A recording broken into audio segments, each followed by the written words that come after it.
Iniciando a gravação, perfeito. Ok. A tela está aberta? PowerPoint? Tá sim. Tá aberto, né? Beleza.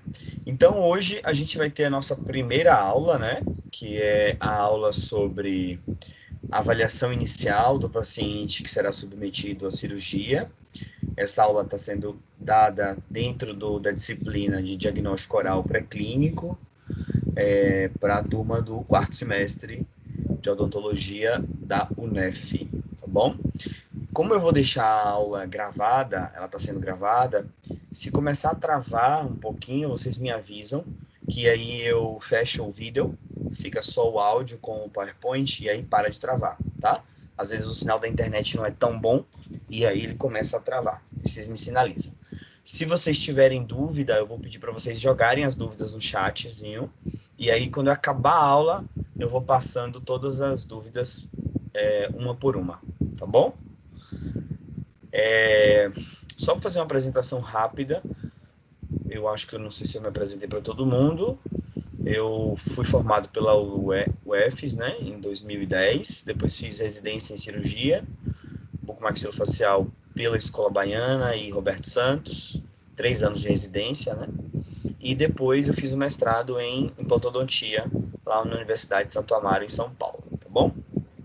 E essa aula é uma aula bem inicial para vocês, porque eu vou trazer alguns conceitos para vocês que a gente vai aprofundar durante o semestre. A gente vai ter uma aula de exames complementares que vai ajudar a gente, teremos uma aula de atendimento odontológico a pacientes portadores de necessidades especiais, tá? E vai completar um pouquinho essa aula, tá bom? Eu queria que dentro da cabeça de vocês, essa imagem, ela começasse a representar uma tática. Está travando. Tá travando? Oi? Tá travando Travando tá aqui para mim. Eu não sei se é só o meu ou se é de lá do seu. Pro restante do pessoal tá travando também? Aqui Deu uma tá travada na hora normal. que mudou o slide, professor. Aqui não. Não. Foi Tá. Aqui na tá hora que normal. mudou. Na hora que fez a... Aqui também não. Na hora que professor. mudou o slide, né? Eu vou tentar mais uma mudança de slide se travar assim.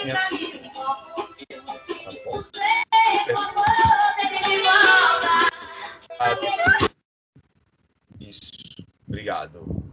Cuidado com os áudios. Vamos lá. Vamos tentar mais uma vez. Se travar na mudança de slide, vocês me falam que aí eu tiro o vídeo, tá bom? Voltando aqui. Então, essa é uma imagem que eu gostaria que agora ela representasse para vocês. Essa é a imagem que eu gostaria que representasse para vocês um método, né, de avaliação e de diagnóstico do paciente. O corpo humano, ele possui diversas engrenagens, diversas rodanas, que elas se comunicam, que elas se entrelaçam e elas funcionam ao mesmo tempo em um movimento que é sincronizado. E assim é o nosso sistema, os nossos sistemas, os nossos órgãos, tá? Ele trabalha coordenadamente para um único objetivo, nos manter vivos.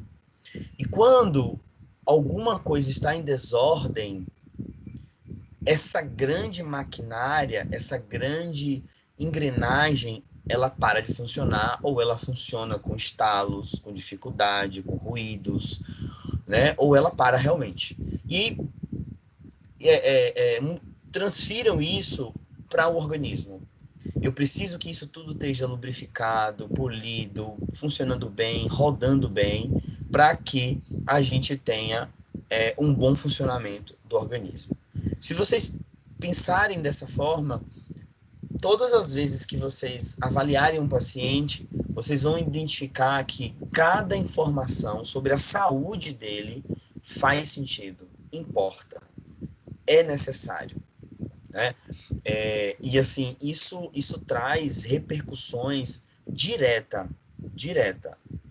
na carreira de vocês. Só para citar um exemplo, há 2 dias atrás, foi sábado de manhã, eu estava operando, numa cidade próxima aqui, né, e a última paciente da manhã era uma extração de um siso, né, remoção de um dente siso. E a paciente conversando, saudável, tranquila, hipertensa, mas toma remédio. E antes de fazer todos os procedimentos cirúrgicos, vocês vão aprender comigo, eu afiro a pressão. A gente mede a pressão do paciente. E a pressão do paciente estava simplesmente 22 por 12, 220 por 120. Se nós realizarmos pressão arterial numa paciente com essa condição, vocês vão aprender, a gente vai aumentar os riscos dessa paciente desenvolver um infarto agudo do miocárdio ou um acidente vascular cerebral. Isso por quê? Porque a pressão do paciente está em níveis patológicos. Uma roldana dessa aí, uma engrenagem dessa aí, estava mal funcionando, não estava funcionando bem. Com certeza isso vai repercutir em várias outras rodanas e vários outros sistemas pode, né, trazer algum tipo de problema. Então, só para sinalizar a vocês que todas as informações referentes à saúde do paciente, ela importa para a gente, tá? Isso por quê? Porque a gente vai ter que elaborar um plano terapêutico. E esse plano terapêutico vai ser a proposta que eu vou dar ao paciente de tratar um problema que ele trouxe para a gente. Mas para eu descobrir esse problema, eu preciso fazer um bom exame clínico. Esse exame clínico, ele vai perpassar por exames, por exame físico e um bom exame radiográfico, né? Hoje, para a gente fazer procedimento cirúrgico sem exame radiográfico é inaceitável, tá? Com a facilidade que a gente tem de radiografias, de tomografia, hoje não se admite mais fazer procedimento cirúrgico sem exame radiográfico. A gente não sabe o que está abaixo daquela gengiva, o que está dentro daquele osso, quais são as condições daquelas raízes, se tem cistos, se tem tumores, qual é a posição anatômica dessa raiz, qual é a relação com o nervo. Então, vocês vão ver que vocês tiveram aula, estão tendo aula, na verdade, né, de radiologia. Vai ter uma aula de radiologia no diagnóstico oral clínico, que é o próximo semestre. Vai ter um diagnóstico oral avançado, que é no 8º, porque radiografia e cirurgia estão completamente relacionados, tá bom? E se for necessário, a gente vai lançar mão também de outros exames complementares, né? Alguns deles a gente até vai estudar nesse semestre mesmo. Vocês vão aprender a indicar e a fazer procedimentos de biópsia, né? Que parece assim, meu Deus, eu vou fazer uma biópsia, sim. Vocês vão aprender teoria agora, né? E vão praticar nos próximos semestres, tá bom? E depois que a gente tem todas essas ferramentas, né? Exame físico, radiográfico complementar, a gente chega num diagnóstico. E para que serve esse diagnóstico? Para eu propor um tratamento, para eu realizar um planejamento. Com esse planejamento, né? Aí sim, meu paciente concorda ou discorda e eu vou executar mediante a decisão e a definição do paciente.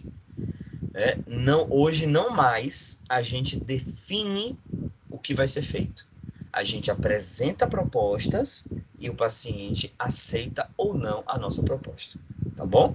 Hoje, mais do que nunca, o paciente ele é participante ativo tanto do processo diagnóstico como do processo de tratamento dele, tá bom?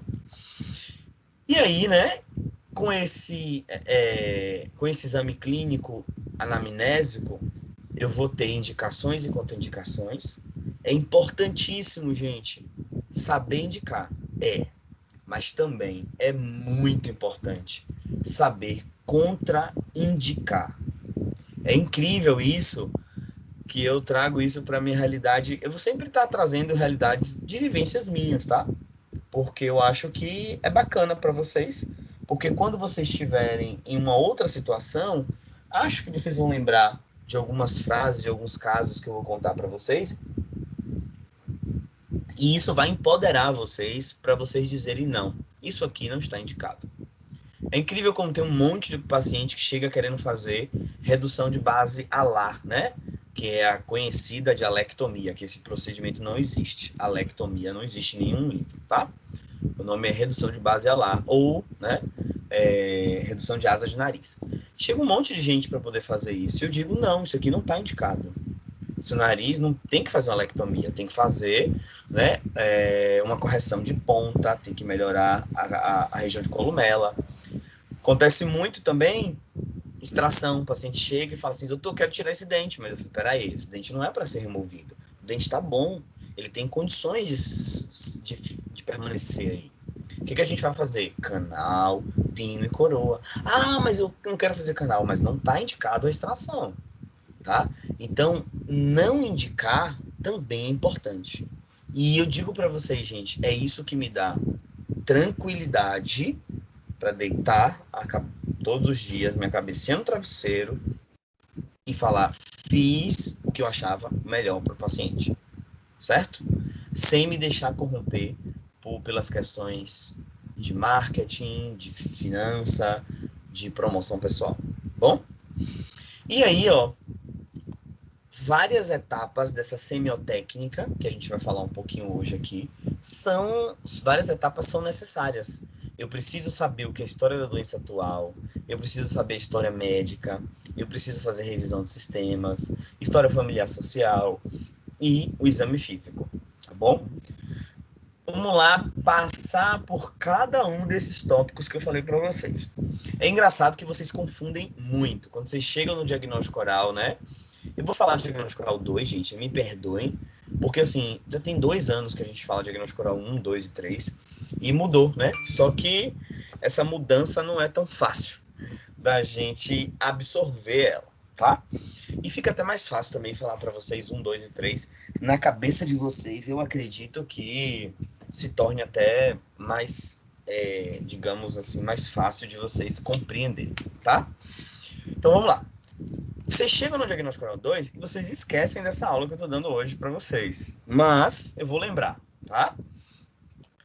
História da doença atual, gente, você vai contar uma história relativa à queixa dele.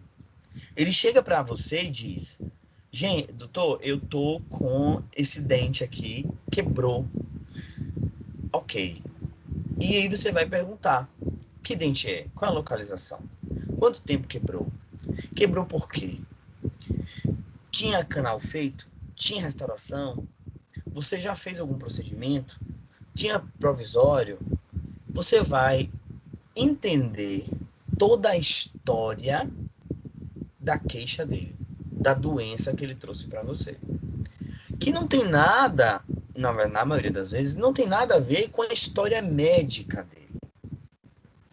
A história da doença é a história que levou ele a procurar um atendimento, uma assistência, tá? Então, tudo que for relacionado ao problema que ele foi até você é a história daquela doença que motivou ele a procurar ajuda, tá? E aí você vai procurar saber sobre localização, duração, evolução, natureza da doença. Quando eu digo natureza, se é inflamatório, se é fratura, se é traumática, se é patológica, tá? Isso aqui eu tenho que ser bastante, digamos, eu tenho que abranger todas as áreas, porque eu estou dando aula para vocês de diagnóstico. Então, tratando-se de patologia vai ser uma história, tratando-se de trauma vai ser outra, tratando de um hábito parafuncional vai ser outro, tá? E aí a gente precisa se adequar a cada tipo de enfermidade que esse paciente apresenta para vocês, tá? Gente, se vocês não estiverem entendendo qualquer termo que eu esteja falando, por favor, coloca lá no chat e aí a gente vai voltar e aí eu vou falar cada termo que vocês não entenderam. Eu vou ficar muito feliz se eu abrir lá o chat e tiver umas 20, 30 interrogações, tá bom? Vamos lá. Se também não tiver, significa que eu tô falando coisas simples para vocês já estão sabendo de tudo. É bom que na próxima eu consigo aprofundar ainda mais, tá bom? Isso aqui é bem importante, esse último tópico, é efeito de tratamento prévio. Porque eu preciso saber se outro profissional, ou eu mesmo, já fiz algum tipo de tratamento, de tentativa de tratamento.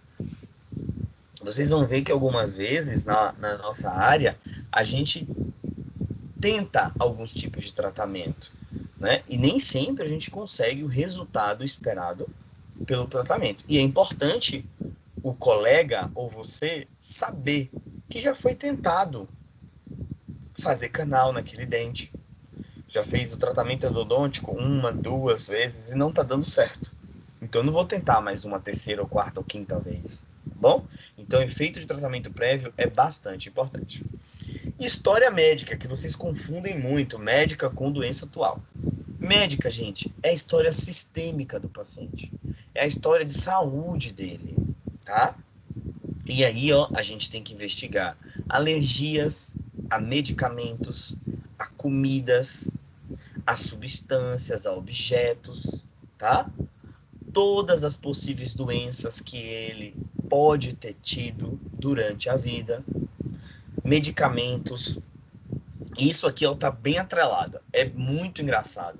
Você pergunta ao paciente, lógico que isso não é a regra, tá? Mas é com uma certa rotina. Você pergunta ao paciente, tem algum tipo de doença? Não, doutor. Tá. Toma remédio para alguma coisa? Tomo. Tomo o quê? Ah, tomo remédio para pressão. Que remédio para pressão? Alodipina e losartana. Aí você fala, ué, mas eu te perguntei agora se você tinha algum problema de saúde. Você falou que não. Não, não tenho não. Isso é uma pressão que é alta. Aí você fala, peraí. Não adianta você discutir isso com ele, tá? Você pode até tentar sensibilizar e educar ele, mas você precisa ter traquejo, né? Para você obter as informações que você precisa sobre a saúde dele. E aí eu uso muito esse artifício. Tem alguma doença? Não. Tem algum problema de saúde? Não. Tem problema no rim, fígado, pressão alta, açúcar no sangue, alguma coisa assim? Não, não tem. Usa remédio para alguma coisa todo dia? Ah, uso, doutor. Olha. E aí eu vou lá descobrir se ele tem ou não problema de saúde. Tá? Um parêntese que eu vou fazer bem grande para vocês é para os pacientes acima de 40 anos, 45 anos, sobretudo as mulheres, em fase de menopausa, que muitas dessas mulheres elas apresentam, né, osteoporose ou início de osteoporose, e isso é bem importante que vocês saibam, porque essas mulheres que estão nesse período, que estão com menopausa e estão com osteoporose, muitos médicos, gineco, reumatologistas, geriatras, ortopedistas, mastologistas, numa tentativa de prevenir a osteoporose, estão usando muito uma medicação que é da classe do bisfosfonato. Esse bisfosfonato, ele é uma medicação que ele altera o metabolismo do osso do paciente numa tentativa de reter minerais para combater ou prevenir a osteoporose. Só que essa alteração de metabolismo ósseo do paciente provoca no paciente uma dificuldade de cicatrização do osso. Ué, mas o que tem a ver isso com a nossa profissão, professor? Tem a ver que você, que vai fazer extração nesse paciente, vai remover um dente. O dente está onde? Dentro do alvéolo. O alvéolo é o quê? Osso. E se o paciente tem dificuldade de metabolismo, tem alteração desse metabolismo, ou seja, ele não tem uma cicatrização óssea muito boa. E aí, qual é a repercussão disso? A repercussão disso é que, a depender da dose, do tempo, da substância, eu posso ter uma dificuldade de cicatrização após extração. E esse paciente não cicatrizando, ele vai desenvolver o que nós chamamos de necrose desse osso, que é uma osteonecrose, tá? Isso é bem importante, anotem, gravem, pode ser questão de prova, tá bom? Essa aumento das possibilidades da possibilidade de necrose óssea após extração dentária, quando o paciente usa bisfosfonato, tá? Que é uma medicação para osteoporose. Beleza? Então, os meus pacientes com 40, eu faço muito implante, né, em paciente nessa idade, extração pouco, extração menos, mas implante bastante, mas vocês vão fazer muito na faculdade, vão fazer muito nos PCFs, tá? E é uma pergunta que eu gasto um tempo. E tô gastando, pra vocês terem ideia, eu tô gastando esse tempo da aula com vocês. E é uma pergunta que eu sempre faço. Tem osteoporose? Não. Tem artrose, artrite, reumatismo, algum problema no osso? Não. Mas toma alguma vitamina pro osso? Tomo, doutor. Tomo vitamina. Falei, que vitamina é? Não sei. É um comprimidinho por semana, às vezes é um por mês. Não, mas é vitamina, não é problema não. Falei assim, próxima vez você traz a caixinha pra mim, ou a bula, ou a receita? Trago sim. Gente, eu já cancelei cirurgia várias vezes. Quando o paciente volta pra mim, qual é a medicação que ele usa? Um bisfosfonato. Tá? E aí vai ter alguns protocolos que a gente vai ter que desenvolver. Professor? Oi. Oi, pode falar. Seu áudio está oscilando. Seu áudio está ver se eu escuto bem baixo e tem vezes que eu escuto bem alto. Aí eu não entendi o nome do medicamento. Eu acho que eu vou fechar o vídeo aqui para poder não oscilar. Mas tá cortando ou tá só aumentando e diminuindo? Tá cortando ou tá só diminuindo? Aumentando e diminuindo? No meu tá normal, viu, gente? No meu também tá normal. Então acho que isso foi só o dela, então. Deve ter sido a sua internet. Então é a classe do bisfosfonato, tá? Que é uma medicação que ela altera o metabolismo do osso numa tentativa de manter mais mineral no osso. Ele deixa o osso mais mineralizado. Mas esse osso muito mineralizado, ele acaba perdendo a capacidade de cicatrizar. Ele perde a capacidade de fazer reparo tecidual. Esse semestre, eu inclusive acrescentei uma aula para vocês, que não tinha essa aula. Eu botei uma aula a mais, que é uma aula de reparo tecidual, porque eu acho muito necessário para vocês. Aumentou o meu trabalho, né? Mas eu acho que vocês vão se beneficiar bastante. Nessa aula de reparo tecidual, eu vou voltar a falar sobre esse bisfosfonato, tá bom? Vamos seguindo. E hospitalização. Oi. Nesse caso, a paciente com, por exemplo, uma emergência, precisando da cirurgia, como é que iria proceder? Suspender o remédio por algum tempo? Vamos deixar para... Bota isso no chat que a gente conversa no final, viu? Joga lá para a gente ter ideia. Pronto. E eu falo no final, só para a gente seguir corrido, viu? Mas excelente pergunta, tá? A hospitalização. Importante você saber se esse paciente já fez internamentos, por que internou, para que internou, quanto tempo ficou lá, se já fez cirurgias anteriores, inclusive cirurgias odontológicas, né? E se fez cirurgia odontológica, como foi o pós isso tudo? Teve algum sangramento, hemorragia, dificuldade de cicatrização, teve infecção, teve dificuldade com alguma coisa? É importante que vocês saibam isso, certo? E aí a gente vai fazer revisão dos sistemas, né? Revisão do sistema, a gente vai passar por todos os sistemas. O prontuário que vocês usam lá na instituição vai ter todos esses tópicos aqui. Inclusive, é o mesmo prontuário que eu uso, né, na minha clínica, que eu uso também nas escolas de pós, de cirurgia, atualização de cirurgia bucal.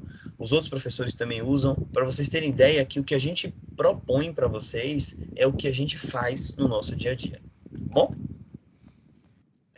História familiar e social, importante a gente saber sobre predisposições, né, hereditárias, se esse paciente é um paciente que ele tem algum tipo de herança genética, algum defeito genético, se ele tem algum tipo de alteração ou patologia na família. Isso é muito mais para a área do estômago, né? E a mesma coisa para a influência do meio, né? Que tipo de trabalho que esse paciente tem, o quanto ele é exposto ao sol, cigarro, álcool, fumaças, tudo isso é importante para a gente descobrir, né? Algumas vezes, alterações patológicas dos pacientes.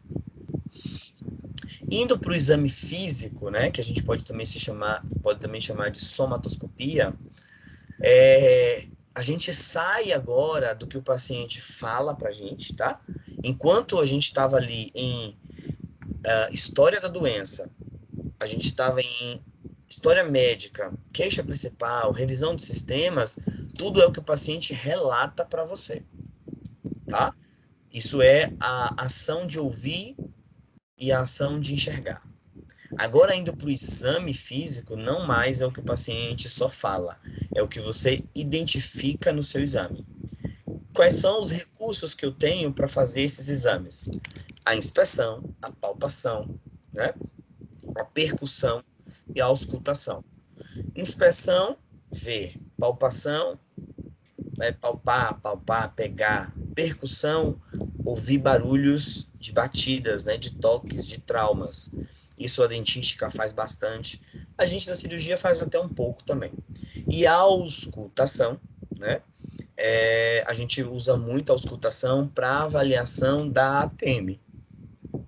Tirando a ATM, a gente pouco faz a auscultação, que é através do auscultar através do estetoscópio, né? A gente usa o estetoscópio para poder escutar barulhos internos, ruídos e algum tipo de crepitação, estalos. Bom? Depois que eu saio desse exame físico, a gente vai para a avaliação dos sinais vitais. Primeira avaliação, primeira consulta de todos os nossos pacientes cirúrgicos, né?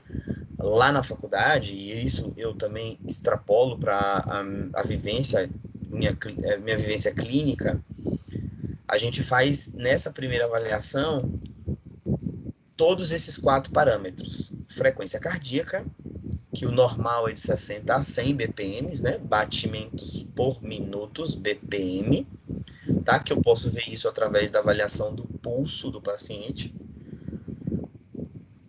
Frequência respiratória, que vai de 14, 16 a 20 inspirações por minuto, por isso que é IPM, inspirações por minuto, quantas vezes o tórax do paciente expande e diminui, expande e relaxa, tá? Expande e relaxa em 1 minuto. Pressão arterial, que é a pressão que a gente avalia com o nosso tensiômetro, né? Que existe uma normatização de 18/8, 12/8, mas vocês vão ver que isso daqui varia. Tem pacientes que... Tem algum áudio aberto, gente. Tem pacientes que eles têm pressão arterial muito menor a isso, e tem pacientes que têm pressão arterial maior do que isso. E o importante é a gente conhecer o que seria o normal desse paciente, tá? Tem paciente que nunca chegou em 12/8. A pressão dele normal é 9, é 10/7, tá? É 10/6. E 12/8 ele já está numa situação metabólica de engrenagem não funcionando. Lembra daquela apolia? O paciente que ele vive bem numa velocidade de 10/8, 10/7, se você bota ele para funcionar 12/8, digamos assim, fazendo uma brincadeira, vai dar errado, vai dar tchutchu, sabe? O jogo vai pifar. Então a gente precisa saber qual é o normal do paciente, tá? E, mais do que nunca, temperatura se tornou um sinal vital que era esquecido bastante, mas agora, com o Covid, se tornou, né, um dado bem importante durante as nossas avaliações, tá? E aí, como a gente avalia, né, a frequência cardíaca? A gente vai avaliar 3 parâmetros. A frequência mesmo, que a gente vai ver batimentos por minuto. Se o paciente tiver com mais do que 100, a gente vai dizer que ele está com taquicardia. E se ele tiver abaixo de 60, ele vai estar com bradicardia, certo? Além disso, a gente vai avaliar o ritmo do paciente. Como é que eu vejo o ritmo? Você vai ouvir ou perceber com o seu toque qual é a frequência das pulsações, tá? Geralmente o ritmo, ele tem uma sincronia, ele tem uma sincronicidade, ele vai bater tum-tum, tum-tum, tum-tum, tum-tum. Veja que esse ritmo é importante. Quando eu perco esse ritmo, quando eu tenho passos, batimentos descompassados e irregulares, eu estou numa situação que pode se caracterizar uma fibrilação. E essa fibrilação é uma condição que muitas vezes pode ser grave e o paciente pode evoluir para um infarto. Então, ver só a frequência é insuficiente. Eu preciso ver frequência e eu preciso ver ritmo cardíaco do paciente, tá? Além disso, a qualidade desse pulso. Um paciente que está com um pulso leve ou pulso fraco, né?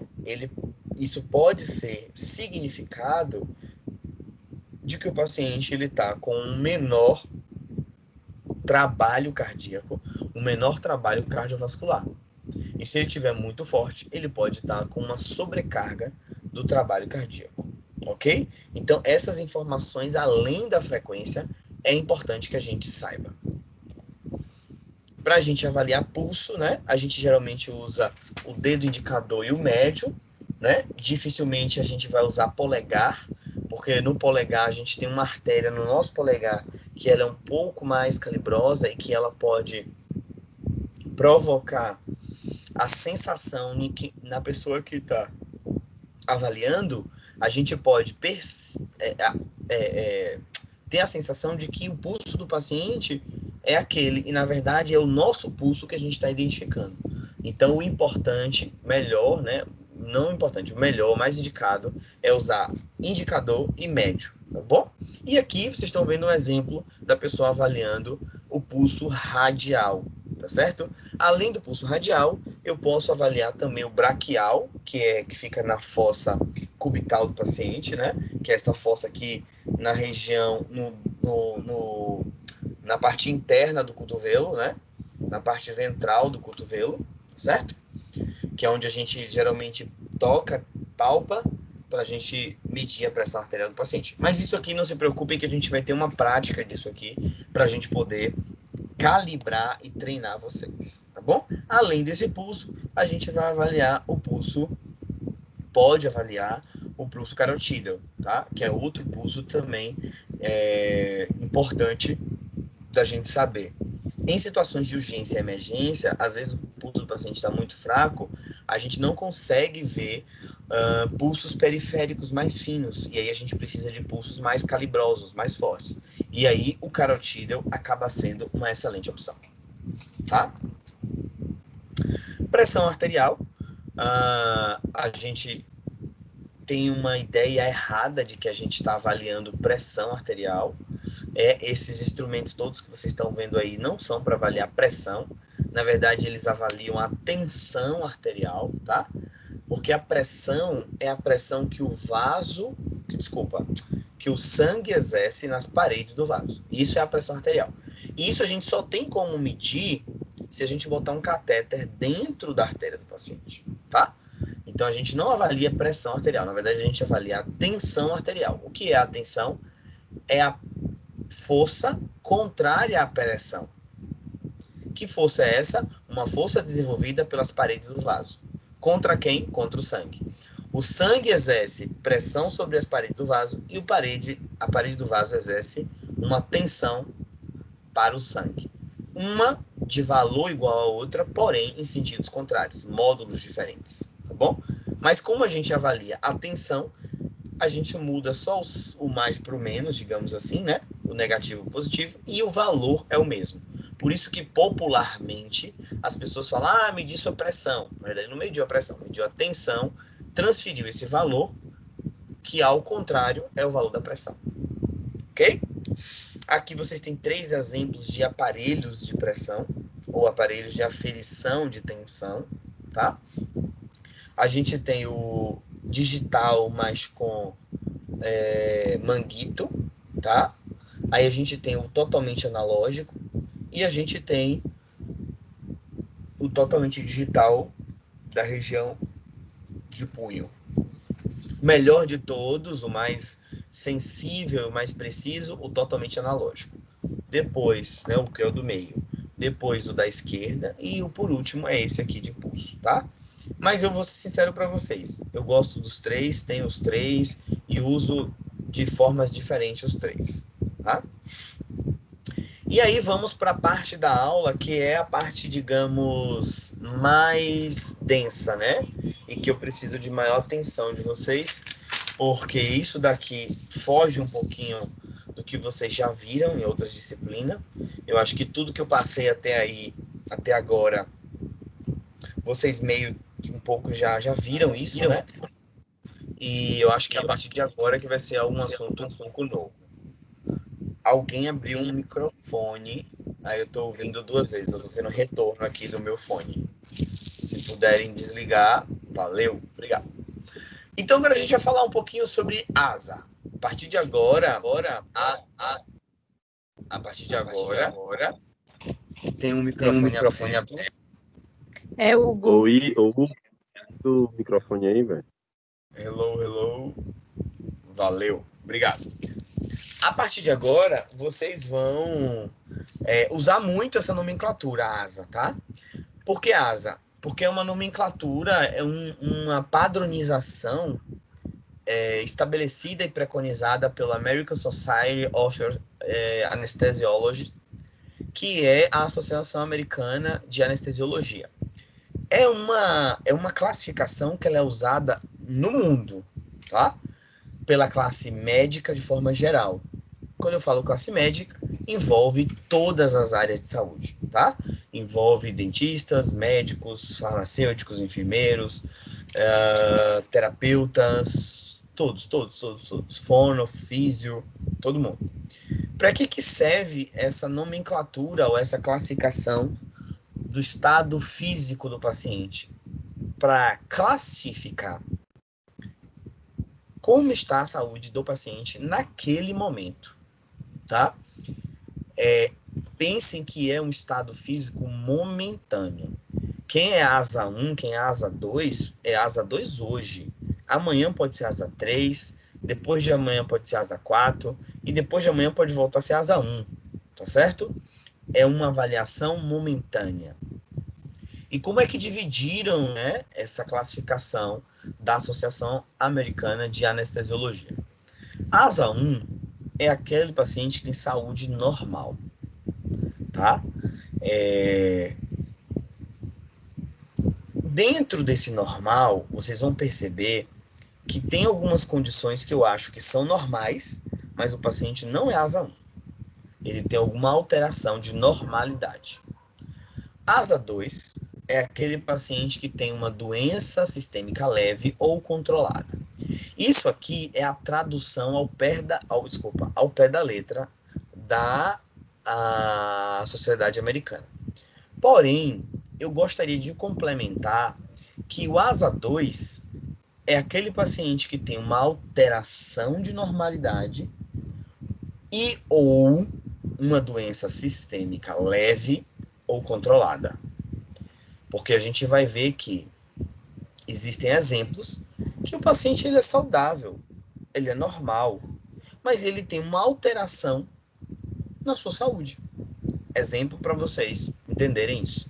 Uma paciente gestante, né, no primeiro e no segundo trimestre, ela é asa 2 e ela é saudável.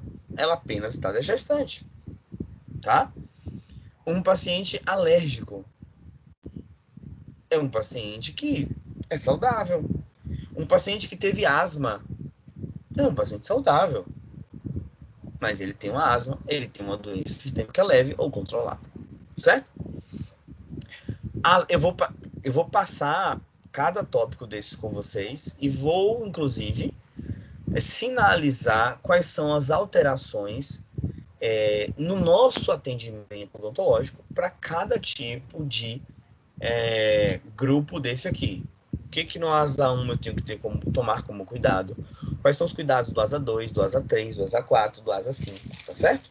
E o que a gente pode, o que a gente não pode fazer, o que a gente deve se atentar, quais são as orientações para atender esse tipo de paciente, tá? Isso é tão importante, gente, tão importante, que volta e meia, na clínica de diagnóstico oral 2 e 3, eu volto para isso aqui, abro esse slide e mostro para vocês durante, né, as clínicas, tá bom? E não esqueçam, vocês estarão comigo no diagnóstico oral 2, no diagnóstico oral 3. Então, e eu vou dizer para vocês, teve aula comigo, eu falei isso aqui, lembra desse slide? Tá? No asa 2, como eu já falei para vocês, é uma doença sistêmica leve ou controlada, e eu acrescento, ou alguma alteração de normalidade. Asa 3, doença sistêmica grave,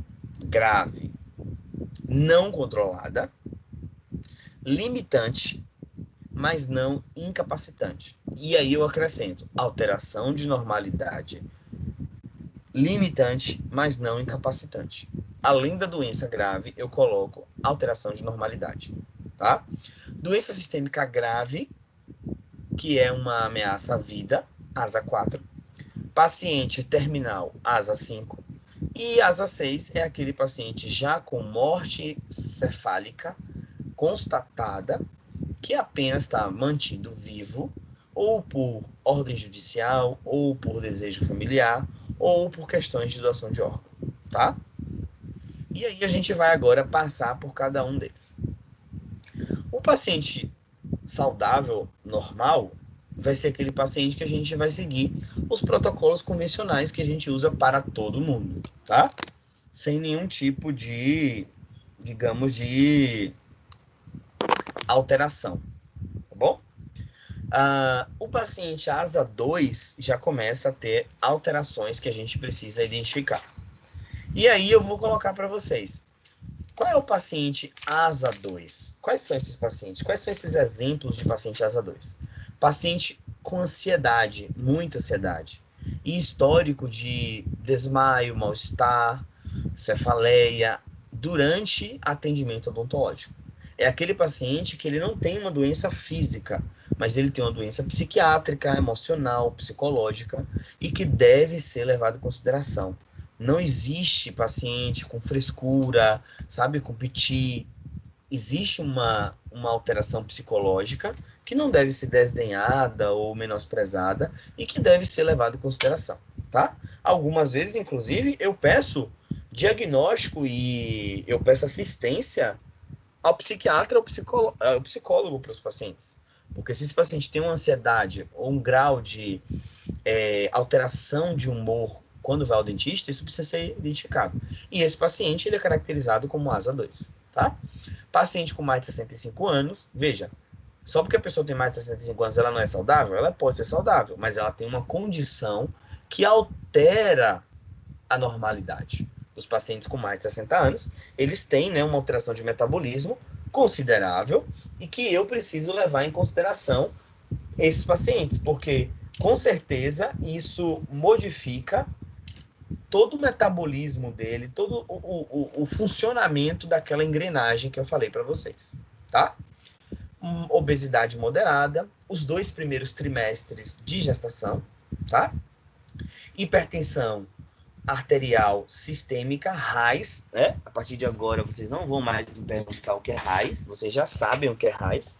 RAIS é hipertensão arterial sistêmica. É aquele paciente que ele é hipertenso, ele toma medicação controlada, rotineira, porque ele necessita de medicação para estar bem, tá certo? DM, paciente portador de diabetes mellitus, né? Ou mellitus, como vocês queiram falar, tá certo? Tipo 2, controlado com dieta e ou medicamentos. Preste atenção. Diabetes mellitus tipo 2. Se o paciente for de diabético tipo 1, ele não é mais asa 2, tá? Ele já tem uma condição metabólica mais, digamos assim, mais severa, e ele passa a ser asa 3, tá bom? para facilitar a cabeça de vocês, o diabético tipo 2 é aquele paciente que ele usa medicação oral, certo? Ou medicação oral e controle de dieta. O diabético tipo 1 é aquele paciente que usa insulina, ele faz aplicação de insulina. Ele geralmente é o tipo 1, ok? E para esses pacientes, mais outras condições de asa 2. Distúrbios convulsivos, né? Principalmente os pacientes com epilepsia, mas que toma medicação, não tem episódio, super controlado, não lembra nem quando foi o último episódio de convulsão. A mesma coisa se aplica aos asmáticos, são aqueles pacientes que têm asma, mas controla bem, não faz nenhum tipo de episódio, quando faz episódio é bem leve, tá? Os pacientes tabagistas crônicos, né, que são aqueles pacientes que fumam diariamente, sem DPOC. DPOC, para quem não sabe, doença pulmonar obstrutiva crônica. Vamos falar isso quando eu der para vocês a aula de pacientes portadores de necessidades especiais. Mas é uma condição, DPOC é uma condição, é uma doença já crônica, né, do funcionamento dos alvéolos pulmonares. Eu já tenho alteração na anatomia, na fisiologia, é uma doença já instalada nos alvéolos por conta do tabaco, certo? Mas o asa 2 é aquele que ele é só tabagista, ele não tem essa DPOC, tá? Angina estável, assintomática, né? E angina é aquele paciente que tem dor no peito, mas é uma dor no peito que ele não tem nos últimos 6 meses, não sente nada, faz atividade física e teve só essa angina no passado. E histórico de IAM, eita, que hoje tem a sigla para vocês aprenderem, hein? IAM, infarto agudo do miocárdio. IAM, infarto agudo do miocárdio. Algumas vezes vem EAM, porque essa palavra pode ser com I e com E, infarto ou infarto, tá? Mas olha só, infarto é ocorrido há mais de 6 meses e assintomático. O paciente não sente absolutamente nada. Bom, esses são os pacientes asa 2. E aí, quais são as alterações que vocês devem ter para atender esses pacientes? Olha só, troca de informações com o médico. Vou repetir, troca de informações com o médico. Vou colocar na prova. Deve-se solicitar autorização do médico para realizar procedimento. Está errado. A gente não solicita nenhum momento autorização de médico para nada. A gente solicita relatório de como o paciente está. A gente solicita relatório da atual situação de saúde, diagnósticos, tratamentos que ele está sendo feito. Quem decide se vai ou não fazer o atendimento, o procedimento, o tratamento odontológico é o dentista com o paciente. Quem define isso é o profissional dentista e o paciente. Ok? Então, eu faço troca de informações, eu solicito, eu informo o que eu quero fazer, eu digo qual é o meu plano de tratamento e peço a informação quanto à situação de saúde do paciente. Depois que ele me informa isso, eu avalio, eu analiso, eu estudo o caso, eu discuto com o professor David, discuto com o professor Tiago, com outros professores, com outros colegas e decido se vamos ou não fazer o tratamento, tá? Olha que eu gastei um tempinho para falar sobre isso. Não quero ouvir isso de vocês e nem quero que vocês marquem a questão errada na prova. Bom? Menor duração das sessões de atendimento. Muitas vezes é importante que vocês façam atendimentos mais rápidos, mais curtos, né? Muitas vezes o estresse, gente, quando a gente está indo para o dentista, a gente já vai com uma carga emocional um pouco tensa, liberando adrenalina, liberando mediadores inflamatórios e esses mediadores provocam alteração de pressão, alteração de batimento de frequência cardíaca. Procedimentos longos traz estresse, dor, cansaço, fadiga, tensão emocional. E aí, isso tudo que eu falei para vocês predispõe aumento de PA, predispõe a crise asmática, a episódio de convulsão, a hipoglicemia, desmaio, síncopes. Então, paciente asa 2, planeja fazer as sessões menores, tá bom? Cuidado no posicionamento da cadeira, principalmente para os pacientes gestantes. Protocolo de sedação mínima é interessante. Sedação, para quem não sabe, é diminuição do estresse e da ansiedade do paciente. E esse protocolo de sedação aqui envolve várias opções. Envolve terapia psicológica com fala e escuta, envolve hipnose, pode envolver sedação com óxido nitroso, que também é chamada de sedação inalatória, tá? Pode envolver sedação medicamentosa oral com comprimidos, pode ser sedação medicamentosa venosa, né? Aí já não feita mais pelo dentista, feita assim pelo médico anestesista, bom? Que é uma realidade sensacional. Você, em algumas situações, para trazer mais conforto para o paciente, para diminuir os prejuízos, né? Digamos assim, da tensão emocional, você pode lançar mão disso. Não é sempre, mas assim, com uma relativa rotina, uma vez por mês, 2 vezes por mês, eu contrato o anestesista, ele vai no consultório e ele pega a veia do paciente, acessa a veia, coloca a medicação, o paciente dorme, eu faço os procedimentos, o paciente acorda e pronto, vai para casa, tá? Em algumas situações, pacientes sistemicamente comprometidos, paciente que teve algum infarto recente, AVC recente, ou algum tipo de alteração sistêmica ou psicológica, a sedação venosa é muito interessante. Mas as outras também são bem interessantes, tá? Controle do volume de soluções anestésicas também é bastante importante, tá? E aí a gente vai agora para os pacientes ASA 3. Esses pacientes ASA 3 são pacientes com uma doença mais grave ou uma alteração de normalidade que limita, mas não incapacita. Limita, diminui a velocidade, o ritmo, a potência, mas não incapacita o paciente, tá? E aí a gente vai para os pacientes portadores de obesidade mórbida, o último trimestre, né? O 7º, 8º, 9º mês da gestação. Pacientes com diabetes mellitus tipo 1, que também são chamados de insulino-dependente, controlados, tá? Os pacientes com RAS descontrolados, ou aqueles pacientes que apresentam PA, pressão arterial, em consultas anteriores acima de 160, tá? Milímetros de Hg. Aluno meu não esquece as unidades de medida, né? Pacientes com angina, que é aquela mesma dor no peito que eu falei para vocês agorinha. O ASA 2 com angina, com dor no peito estável, ele é ASA 2.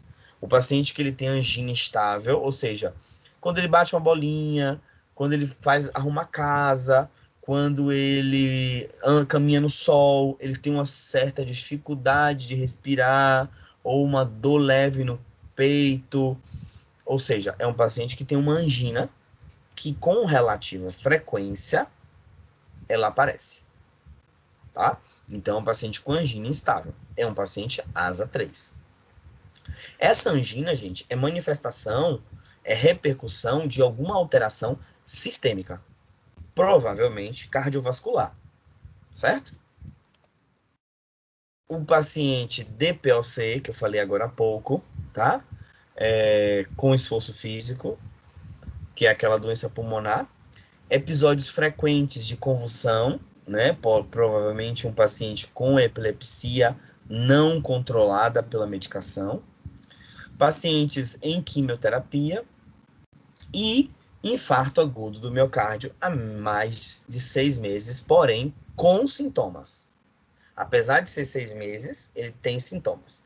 Veja que o ASA 3 é um complemento do ASA 2. É a progressão do ASA 2. Bom? E aí, ó, como é que a gente vai tratar esses pacientes ASA 3? Vamos lá.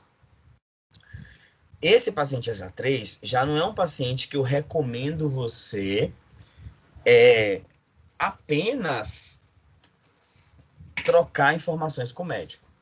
É necessário você ter uma real noção sobre a condição desse paciente.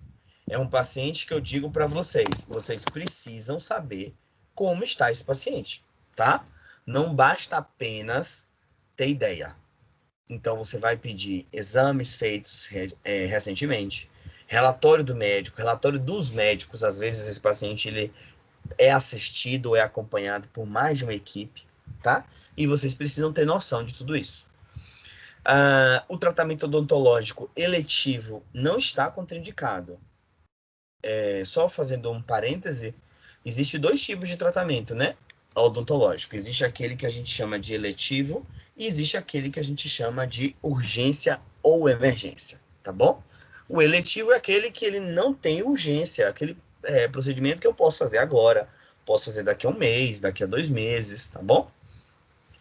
Então, o tratamento odontológico, para esse tipo de paciente, o ASA 3, ele não é contraindicado.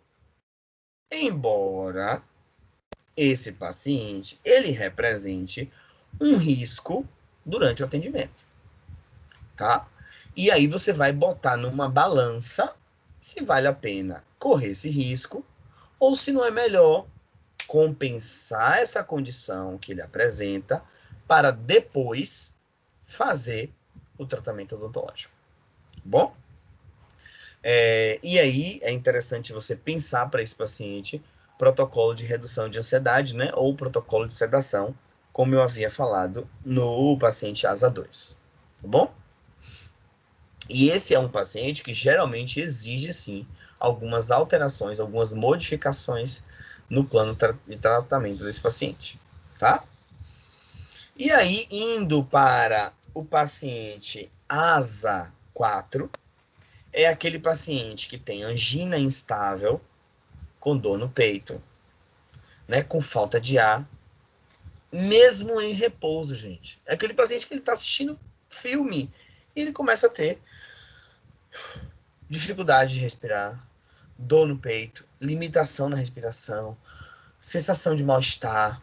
É um paciente, gente, desculpa a brincadeira, mas é uma bomba relógio, tá? É um paciente que alterações cardiovasculares dele estão acontecendo mesmo ele estando em repouso.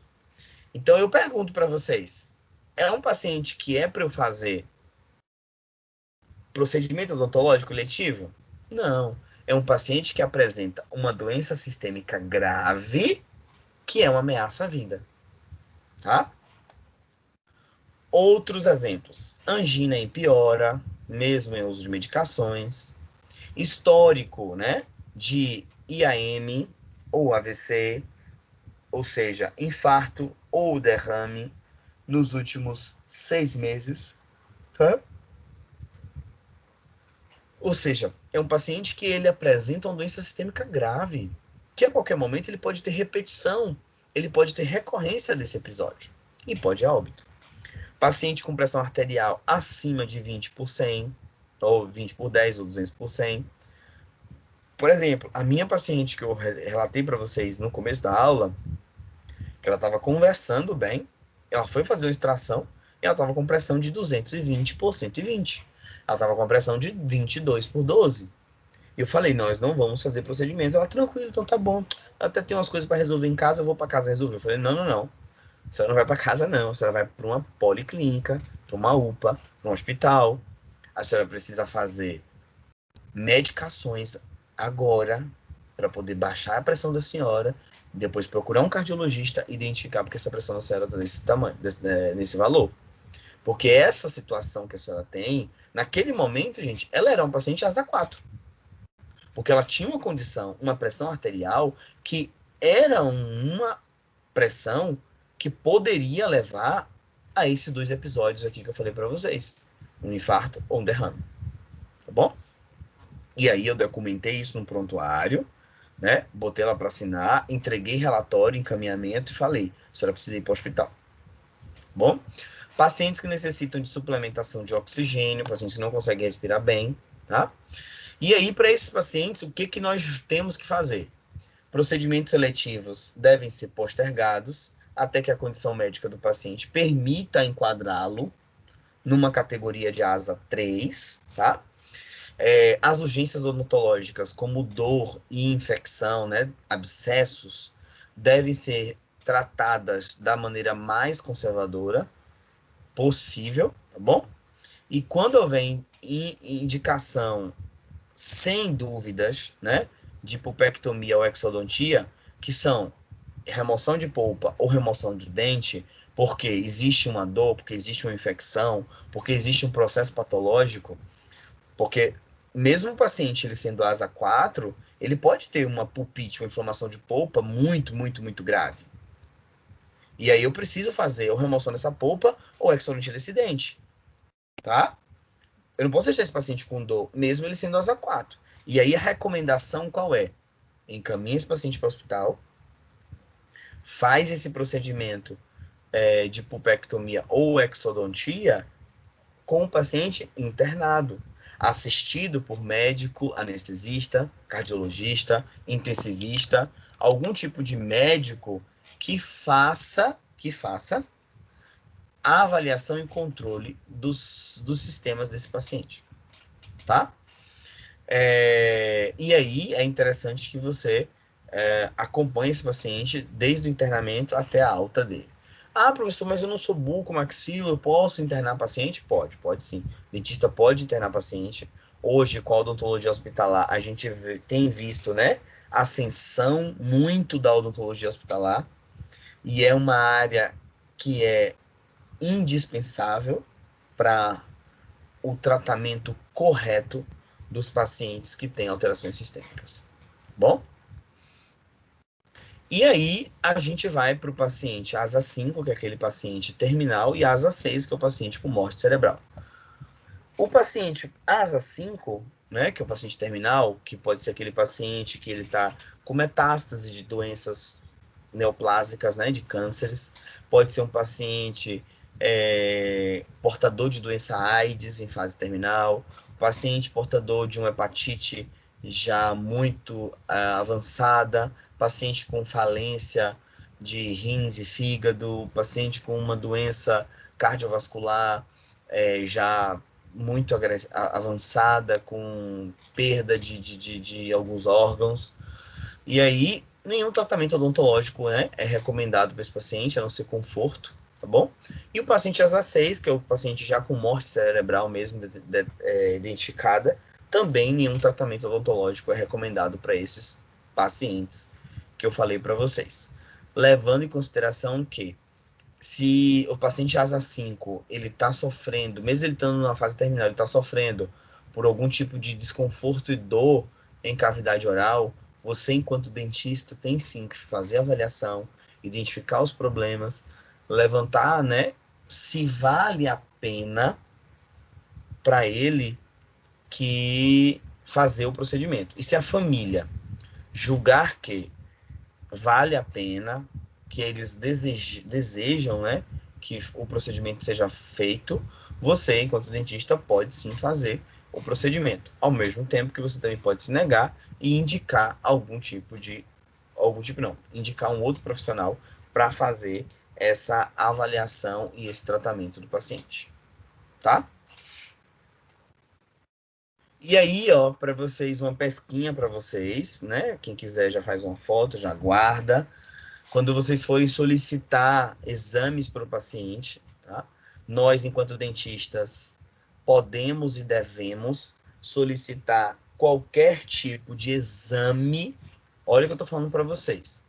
Qualquer tipo de exame para o paciente. Qualquer um. Desde que você esteja suportado, sustentado, embasado em uma investigação diagnóstica. Se você estiver tentando descobrir algum tipo de doença que tem manifestação oral, você pode solicitar qualquer exame. Ok? E aí, um exemplo, solicitação, a gente escreve, né? Bota ali, solicito para o senhor fulano, para a senhora fulano, e você faz a listinha de exames que você precisa, tá? Via de regra, quando a gente vai solicitar lá na clínica da nossa disciplina, diagnóstico oral, clínica ou avançado, a gente pede hemograma completo, glicemia em jejum e coagulograma. Não se preocupe que a gente vai ter uma aula disso comigo sobre exames complementares. Sempre tem que colocar local, data, assinatura e ainda vocês não têm carimbo, mas logo terão e cuidem bem do carimbo de vocês, tá bom? E quando vocês forem, né, mandar o paciente para algum médico para poder ter um relatório ou solicitar algum tipo de avaliação do médico, uma sugestão que eu dou é: o senhor ou a senhora fulana compareceu à clínica odontológica, né, da UNEF, por exemplo, para tratamento odontológico, né, ou para realização de alguma coisa específica que você queira colocar, e foi identificado comorbidades, diabetes, comorbidade, doença, foi identificada doença, foi identificada alterações de normalidade, entre parênteses lá, diabetes, hipertensão, insuficiência renal crônica, hepatite, sorologia positiva para HIV, ou o que você quiser, tá? Que o paciente apresentar, na verdade.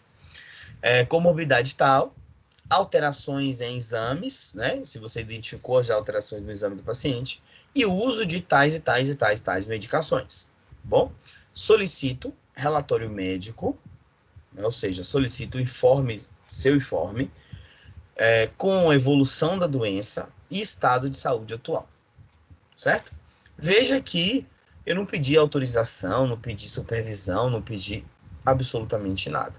Eu quero saber qual é a doença que ele tem, como é que está hoje, né, e como é que está sendo tratado. Se você quiser dar um pouco mais de informação sua, você pode até dizer: o paciente será submetido à cirurgia, o paciente apresenta, na verdade, né, destruição das unidades tais e tais e tais, tais, tais dentárias, foi planejado para o paciente a exodontia dessas unidades durante o procedimento cirúrgico coletivo. Se você quiser complementar, você pode. Mas do jeito que está aqui, básico, objetivo, também está certo. Ok? Local, data, assinatura e carimbo novamente. Bom? E aí, para finalizar a aula, eu vou deixar meus 2 contatos de Instagram para vocês. O meu e-mail também eu vou mandar aqui no chat. Qualquer dúvida que vocês tenham, pode falar comigo, tanto pelo Instagram como pelo e-mail. O WhatsApp ainda não. O WhatsApp fica para os líderes, porque senão o professor David, dando aula para 4 turmas de diagnóstico oral 1, mais 3 de diagnóstico oral 3, vai para 7 turmas. Senão eu não vivo, tá bom? Mas em breve vocês terão o contato do WhatsApp também, certo? Eu vou finalizar aqui a gravação, tá? E a apresentação para a gente poder ir para o chat.